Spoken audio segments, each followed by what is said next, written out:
Parashat de Neila.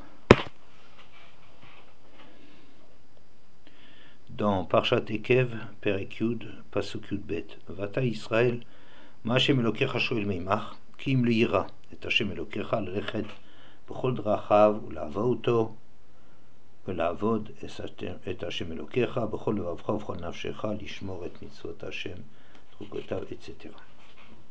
Et à présent Israël, qu'est-ce qu'Hachem demande de ta part, si ce n'est de craindre Hachem ton Dieu, de le suivre dans toutes ses voies, de l'aimer, de le servir de tout ton cœur et de toute ton âme, d'observer les mitzvot d'Hachem et ses décrets que je t'ordonne aujourd'hui. Ce passage se situe après les 9 prakim précédents où Moshe a adressé des remontrances directement ou par allusion au Bnei Israël sur tout ce qu'ils ont fauté dans le désert. Et conclusion de tout ce rappel, et à présent Israël, qu'est-ce qu'Hachem demande de toi, si ce n'est, etc. Rashi, sur place, donc Perek Yud, Pasuk Yud Bet, dans Parashat Ekev, dans Sefer Dvarim, Vata Israël, Afalpi, Sheasitem Kol Zot, Odeinu Rachamav, Vechibato Alechem, Umikol Ma Shechatatem Lefanav, Einokem, Ki Im Leira, Rabotinu Trumkan, Hakol Bidei Shamayim Chutz Mirat Shamayim.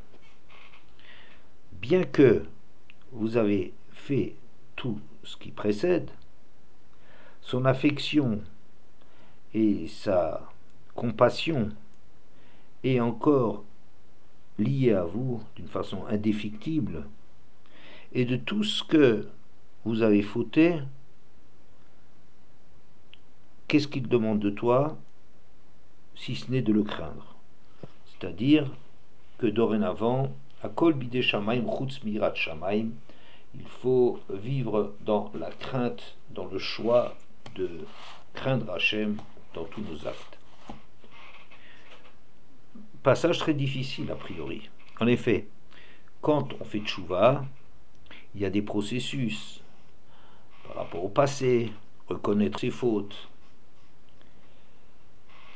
les regretter, les rejeter pour le présent, prendre sur soi Kabbalah La'atid, de ne plus jamais les refaire. Et ici, non, on semble tracer un trait sur le passé. Ce qui s'est passé, c'est passé, et maintenant, très difficile.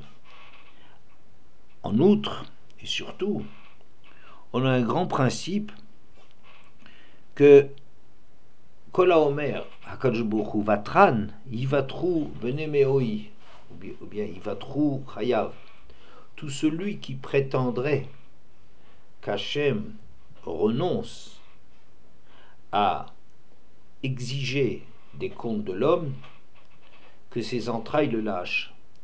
C'est-à-dire que les entrailles, c'est le lieu central, le centre de gravité de la construction d'une personne, et toute la personne se construit à partir de son sens de la justice et du sentiment très fort que toute faute mérite réparation, pour anout, payer, tu me le payeras. Et celui qui irait croire qu'Hachem, dans sa grande bonté, renonçait, laissait tomber les exigences de la justice, eh bien c'est le nœud central de sa personne qui est en train de s'effondrer. Quand on dit qu'Hachem est bon, ce n'est pas du tout pour dire que c'est le bon Dieu. C'est pas qu'il est tellement bon que par bonté il ferme les yeux. Il ne ferme pas du tout les yeux. La bonté d'Hachem, c'est d'exiger des comptes. La bonté d'Hachem, c'est de vouloir que l'homme se construise. Et on ne peut pas renoncer. On ne peut pas renoncer comme ça gratuitement à exiger que l'homme se mette au niveau et soit responsable de ses actes. On ne va pas, la bonté envers des enfants n'est pas de fermer les yeux sur leurs agissements, mais d'être éveillé sur la gravité que constituent pour eux les transgressions et les désobéissances. Donc, je dirais que cette réflexion de Moshem Elokecha Shoel Mimcha Ki Im Lo Yira, en dépit de tout ce que vous avez pu faire par le passé, eh bien, Hachem ne continue à montrer une affection qui jamais ne se dément envers vous, une compassion qui nous accompagne depuis l'aube de notre histoire jusqu'à la fin, et à présent ce qu'il veut c'est Kim le ira. Donc c'est très difficile, il n'y a pas ici de processus de tchouva, et par ailleurs c'est comme si on disait bon, maintenant on va fermer les yeux sur le passé et dorénavant on va commencer une histoire nouvelle. Alors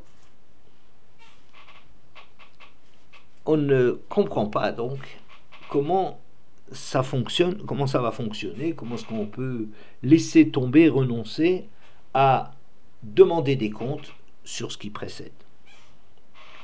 À l'époque du Beth Amikdash, la Avoda du Yom Kippour était très différente de la nôtre, puisque c'était le Kohen Gadol comme ambassade qui parlait Beshem Kol Israël, qui faisait une reconnaissance des fautes au nom de tout Israël, qui s'adressait à Hachem. C'était lui, Kol Avodat Hayom Be Kohen Gadol, c'était le Kohen Gadol qui portait sur ses seules épaules le travail de tout le klal, et le peuple devait s'identifier à cette avoda et participer mentalement, peut-être aussi par des paroles, à tout ce qui se déroulait. Mais le nœud de la kapara de Yom Kippour, c'était le Kohen Gadol Lifnai Velifnim qui venait défendre son peuple. Et un élément essentiel du déroulement de la journée, c'était l'envoi du Seir la Azazel. Ce Seir la Azazel, Venassa Avonotam, ce bouc émissaire, Nassa Avonotam, il portait sur lui les fautes du peuple, on le précipitait dans le vide, et ce qui peut paraître magique, le rouge de nos fautes se transformait en une blancheur étincelante comme la neige. Je ne rentre pas dans le sens de cette cérémonie, mais c'était une cérémonie qui, en vérité, l'envoi du bouc d'Azazel faisait que tout était pardonné, les fautes mitzvot assez, mitzvot lo assez étaient pardonnées, et là où on avait besoin de se faire d'un surcroît de participation, c'était sur les fautes qui avaient karet, puni de karet, et de mitat bedin, la mort du bedin, ou le fait d'être chas shalom coupé de sa racine, que notre neshama était coupé de sa racine céleste, et aussi shuachav, la punition d'une faute extrêmement grave, c'est celle de la légèreté dans sa parole. La parole, c'est tout l'homme, et si on dévoie la parole, si on utilise, on va jusqu'à jurer pour le mensonge, c'est employer toutes les ressources de ce qui constitue l'homme, qui constitue l'engagement de l'homme, pour le mensonge. C'est quelque chose de tellement grave que ça aussi, il fallait une grande teshuva pour arriver à être pardonné. Mais maintenant, ce n'est plus le cas. Maintenant qu'on n'a plus de Kohen Gadol, le travail devient le travail de chacun d'entre nous. On n'est plus porté par par le fait de porter le Kohen Gadol, Israël bin VM, les Juifs, leur travail, c'était à leur niveau, dans leur vie, dans l'affrontement de la dureté du monde matériel. Les Leviim, qui étaient Shiram, leur cantique, leur éloge d'Hachem, et les Kohanim, dans la Avoda proprement parlé, et ici encore c'est le Kohen Gadol qui représente tout le peuple, qui tire après lui tout le peuple, mais le peuple est tiré par le fait de s'identifier au Kohen Gadol. Et le manque du Seir Lazazel également, et nous fait cruellement défaut, cette absence du Seir Lazazel, puisque on doit faire teshuva sur le moindre de nos actes. Peut-être qu'à l'époque, la tension de cette attente, cet espoir fou que nos fautes qui seraient rouges comme l'écarlate deviendraient blancs comme neige, était tellement puissant que le fait de vivre quelque chose de tellement fort que fait pardonner ces fautes, qu'elles aient été faites de mézid ou de shogeg, volontairement ou non, qu'on en ait conscience, qu'on ait la connaissance de nos fautes ou pas, c'est quelque chose de tellement fort que l'on vivait à ce moment-là, que les fautes là, on bascule dans un autre monde. Sauf pour les fautes qui sont excessivement graves, comme karet et mitad beddin et la shoua. Donc devant nous, le travail est extrêmement difficile et c'est un travail qui incombe à chacun. Comment peut-on alors imaginer que, voilà, et à présent, après toutes les remontrances, toutes les mises au point, tous les reproches adressés au peuple au début de Sefer Dvarim, on peut dire, et à présent, et bien voilà, on va tracer un trait, et sous tout ce qu'on a fait, et puis on recommence une vie nouvelle. En vérité, le Midrash, le Yalkut, déclare dans Parchat Noach, Ein ve'ata ela lashon teshuva. Le terme de ve'ata est un terme de teshuva. Ve'ata lo yivatzer mehem et kol asher sot. Comme on voit le terme de ve'ata dans la construction du Migdal de la tour de Babel, et c'est un langage de teshuva, comme il est dit, Ve'ata Israël, ma Hashem Elokecha jorim menucha, etc. Et on nous renvoie à notre verset précisément, où ce terme de Ve'ata Israël, c'est un terme qui traduit la tchouva. Ve'ata, c'est la tchouva. Qu'est-ce que ça veut dire que Ve'ata, c'est la tchouva? Je pense qu'il y a une grande erreur qui est communément commise en attendant d'Akadosh Baruch Hu l'essentiel du pardon. En vérité, la tchouva, c'est quoi? On a déjà souvent dit ça. La tchouva, c'est révéler que nous ne sommes pas celui qui a fait cela. C'est dans l'oubli de notre neshama, de notre réalité spécifique et profonde, que vient toutes les fautes. On se laisse assimiler par le monde environnant de ses futilités, de ses tentations. Et ce qui est important, c'est ve'ata, être capable de s'arracher à ce que nous sommes pour partir à zéro. Ce n'est pas des formules creuses, il ne s'agit pas de formules magiques de dire on fait tchouva, il ne s'agit pas du tout de cela. Il s'agit de créer à l'intérieur de soi-même une espèce d'électrochoc, une décision totale de changer, de s'arracher à ce qu'on était, de vouloir se renouveler. C'est ça qui est la vraie tchouva. La vraie tchouva, c'est pas des actes de contrition, d'ascèse, des punitions, et quand on aura assez payé, ben ça y est, on aura tellement souffert. Ça intervient certainement aussi. Mais fondamentalement, la tchouva, c'est quoi? C'est sortir de ce qu'on était, de l'état qui nous a amené, de nos conditionnements, même de notre déterminisme, de notre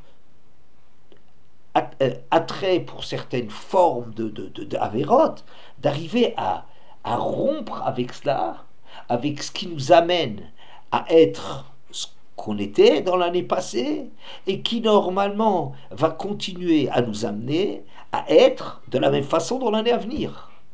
Et c'est ça qu'on refuse. C'est cette rupture, cette libération par rapport à soi-même. C'est ça le vort, le terme essentiel.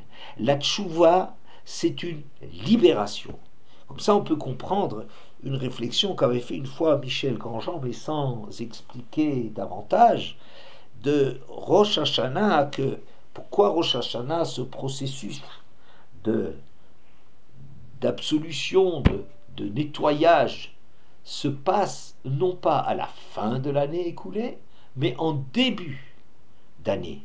Très étonnant. A priori, on attendrait un bilan comptable. À la fin de l'exercice, on va rendre des comptes. Le positif, le négatif, sous toutes ses formes. Et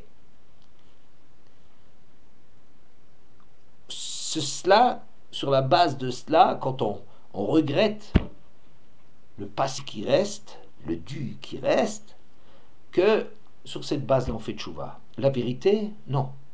Ce qu'on nous demande, c'est ce processus de tchouva est fait et entamé au début de l'année. Et on remarque aussi que pour Rosh Chodesh, Zman Kapara, le Chol Doldotam, que c'est un moment aussi en mineur de ce qui se passe à Rosh Hashanah, qui est le Rosh des Rosh Chodashim de la proximité à Hachem. Et bien dans chaque Rosh Chodesh, c'est aussi un début de mois. C'est en début de mois qu'on a un Zman Kapara. C'est-à-dire que l'élément essentiel de la Kapara, c'est pas de payer. C'est pas quelque chose une espèce de masochisme, de se faire mal pour se punir pour ce qu'on a fait. Peut-être que ça joue un certain rôle, mais fondamentalement, c'est pas de ça qu'il s'agit. Fondamentalement, c'est d'arriver à lâcher les amarres, à couper ce qui fait que l'on reproduit toujours, on se reproduit d'une année sur l'autre. Ça, c'est ve'ata. Si tu es capable de dire, et maintenant, d'arriver à dire, le passé n'existe plus chez toi. De tchouva, c'est quoi? Le passé n'est plus là. Je ne suis plus celui qui. Ve'ata Israël.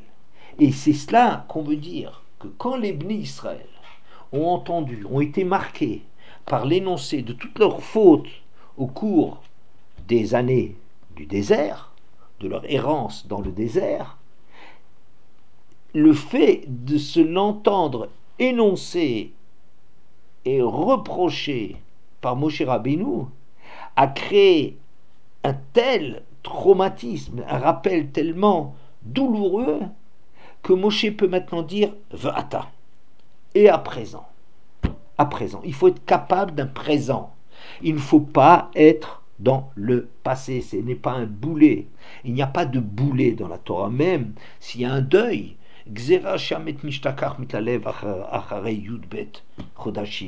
même un deuil aussi cruel fut-il, et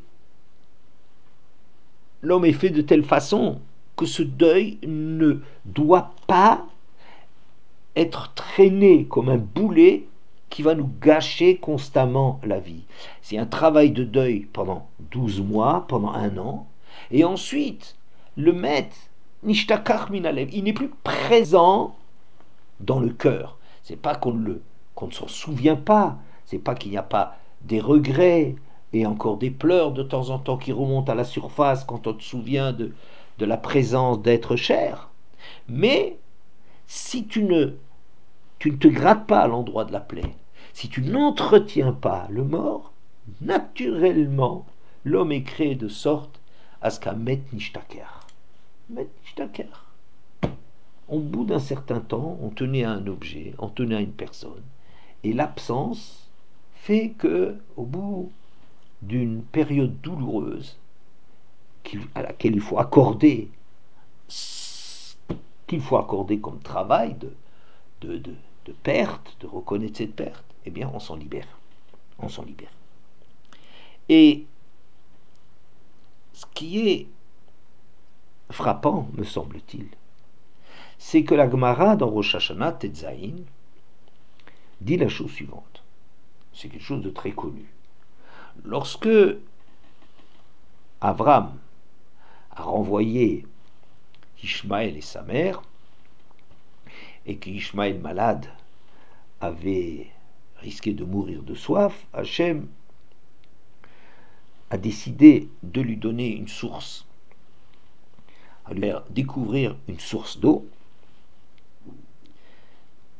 pour le désaltérer. Les malachim, la midatadine, l'exigence de justice, se rebellent contre cela en disant quoi? Celui dont les descendants vont faire périr de soif les Bnei Israël lors de leur exil, à lui tu veux le faire, lui rendre la vie par l'eau? Akadosh Baruch Hu dit, dites-moi maintenant, est-ce qu'il est juste ou est-ce que c'est un rachat? On dit maintenant c'est un tzaddik. Hachem dit, il a entendu la voix d'Ishmaël, Bacher ou Sham, tel qu'il était là-bas. Là on apprend ce grand principe, que bien qu'Akadosh Baruch Hu connaisse par avance tout la suite de l'histoire de chacun, il n'en tient pas compte pour le jugement de Rosh Hashanah. Rav Wolbe rajoute un Yerushalmi que l'on trouve dans Rabbeinu Hananel, cité dans Rabbeinu Hananel, que Rabbi Yoshua ben Levi dit Me'acha, d'où est-ce qu'on apprend ce jugement qu'Hachem effectue sur l'homme? Imzach v'yasharata, si tu es limpide,